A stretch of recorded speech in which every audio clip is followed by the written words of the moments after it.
Good afternoon, everyone. I pray that your Wednesday was filled with spaces and places of joy, maybe a time of peace, maybe a time of contentment, and maybe a time where you just laughed out loud, where you had a belly laugh.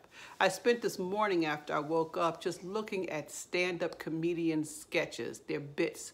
And for most of the comedians, because not every comedian is funny, but for most of them, they had me laughing. And a few of them had me laughing out loud.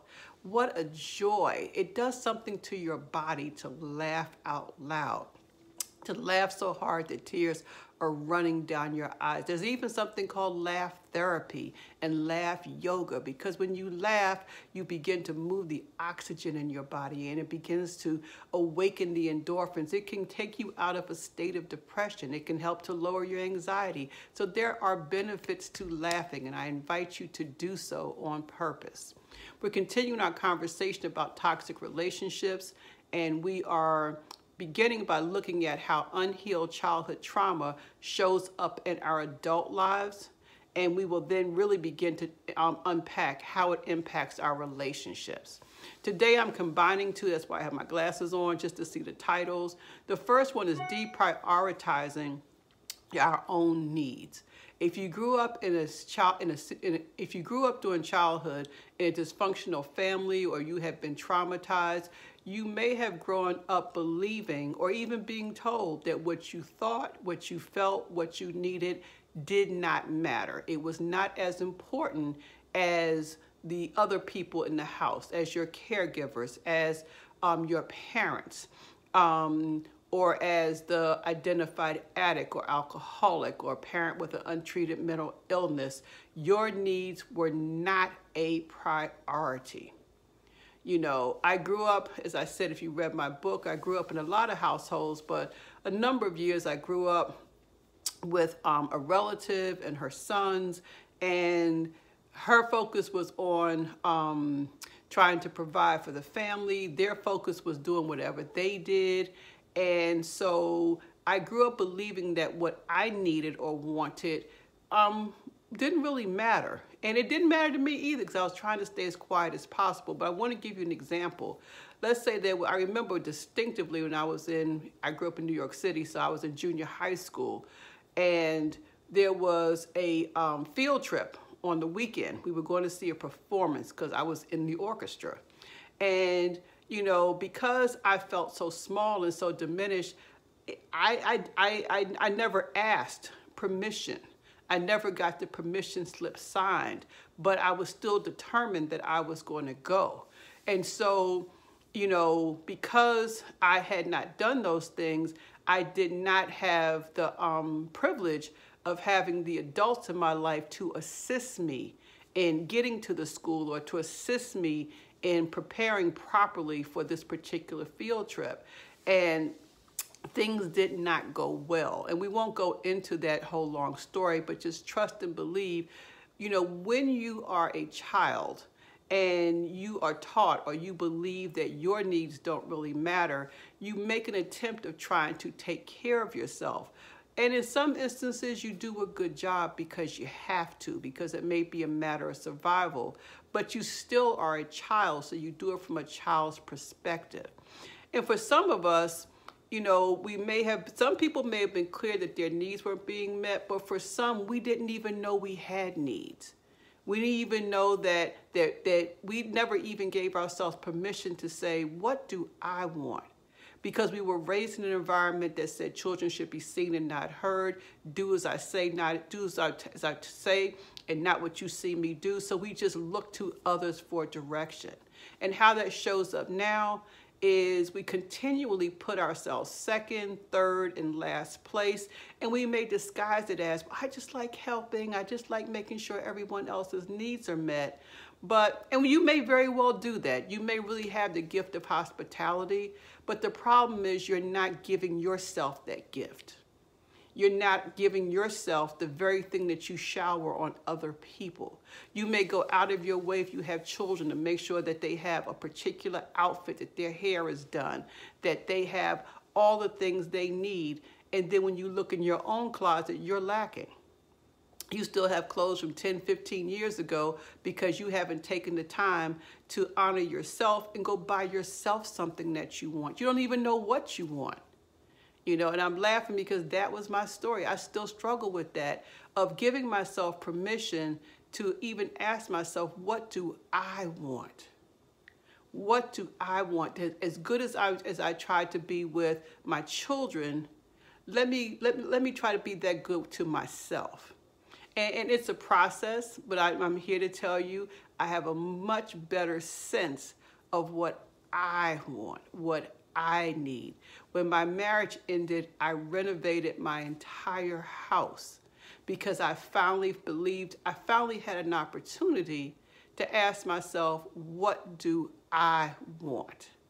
But the challenge was, even in that process, I would find myself asking someone, well, do you like this tile, or do you like that tile, or what do you think? And people who really care about me, they pressed me and they said, I can give you my opinion, but what do you want? What feels good to you? What's exciting to you? So if you come in my home right now, it used to be kind of drab and dreary and muted colors. My house now, as you can see, I have burnt orange walls, I have burgundy furniture, I have a green cabinet, I have colors. I have allowed myself to place in this space things that I want, things that I need, things that make me feel good, things that are an expression of me. But it took me a while to learn and to give myself permission to do so. And so we want to move away from deprioritizing our own needs. We want to practice radical self-care and, you know, make ourselves first. Ask ourselves, what do you like? Okay?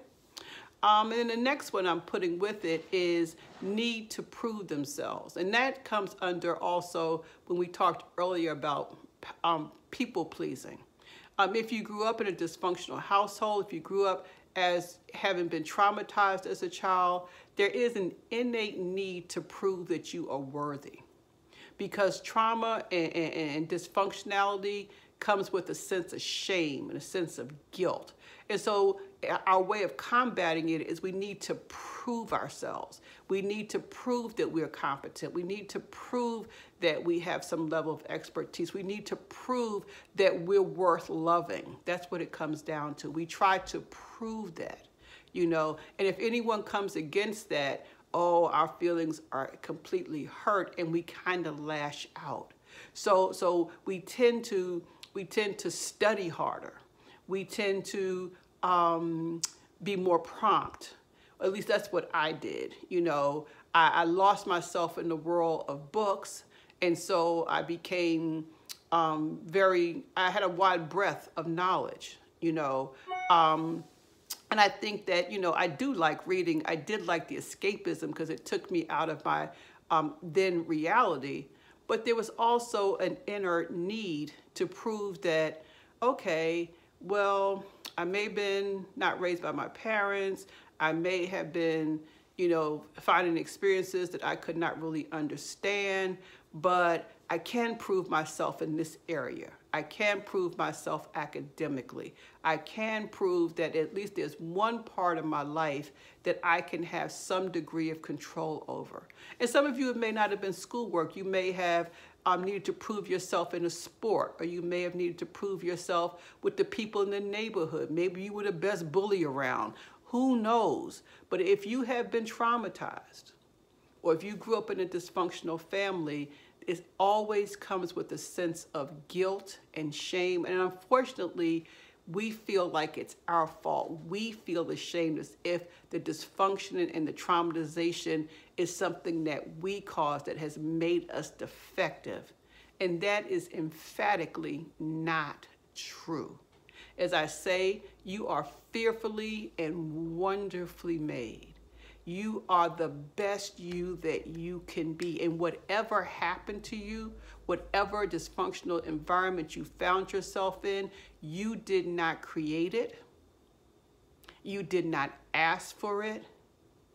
You did not deserve it. and it was not your fault. Now, very quickly, how does that show up in relationships? Well, now that you're grown, it can show up in not necessarily being able to tolerate any level of criticism, not being able to tolerate any belief on your part that someone is not happy with you. And I'm saying belief on your part because that may not be what they're thinking. A lot of times people who've been traumatized or who grew up in dysfunctional families, they believe, I can read people really well. I have great insight. I can tell. Well, maybe not. Because your reading of someone else, your insight, your intuition is coming through a skewed lens. It's coming through the lens of someone who needs to control their environment, someone who's on high alert, someone who doesn't trust anyone. So as opposed to being able to read the signals that are coming off from someone from a non-biased perspective and being able to check in with the person and say, are you okay? What are you really trying to say? I'm thinking this, am I correct? We decide we already know. And so we're trying to prove this person wrong when they weren't even thinking that. Let me give an example. So if you come from a traumatized, childhood, or you have been in a dysfunctional family, you may have grew up in an environment where you were criticized a lot, where you were told that you were no good, that you, a lot of negative things. And now that you're grown, you're at work, let's take work, and your supervisor says to you, can I speak to you for a minute? And you automatically, your defenses go up. Because you automatically assume that they're going to be critical. You automatically assume that you're in trouble. What happens is that little child inside kicks in, and automatically goes into defensive mode, automatically goes into protective mode. So even if your supervisor says something, you're doing a really good job. You're hearing it through a skewed lens, and you're thinking, what does that really mean? How they set me up? Can I trust what they're saying? And so we will talk further how these things impact relationships. I'm just trying to highlight some of the categories right now. So I invite you to really begin to give some thought about what we've talked about today, deprioritizing our own needs, putting other people first, just simply because we don't think we deserve to be first, and the need to prove ourselves to the point where any difference of our opinion, any suggestion comes off as an affront to us. I invite you to, let me say this. I've gotten some messages, or at least in the comments, and people are saying, and I'm very, very pleased, they're saying, I listened to your video multiple times. I'm really, and it's really impacting me in this way or that. And I am so, so very grateful, and I'm so very blessed that, not because I think I'm such a great person to do these videos, I'm very grateful and I'm very blessed, and it makes me feel so good because I know that people are allowing these topics to kind of go inside. It's not just entertainment, and people are challenging themselves. People are beginning to open up their level of trust where they're able to say, you know what, I can identify, and I want to hear a little bit more because I really want to heal. I'm starting to begin that healing and restoration can occur. And I'm thankful that I'm the vessel, that I have accepted the challenge of being the vessel to bring this information to you, understanding I am not the only vessel, that there's many people who talk about this, there's many people who talk about these topics, but I'm just so very grateful that you took the time to share your responses with me, and you did it on purpose. We'll return tomorrow and talk some more about our topics. Bye-bye.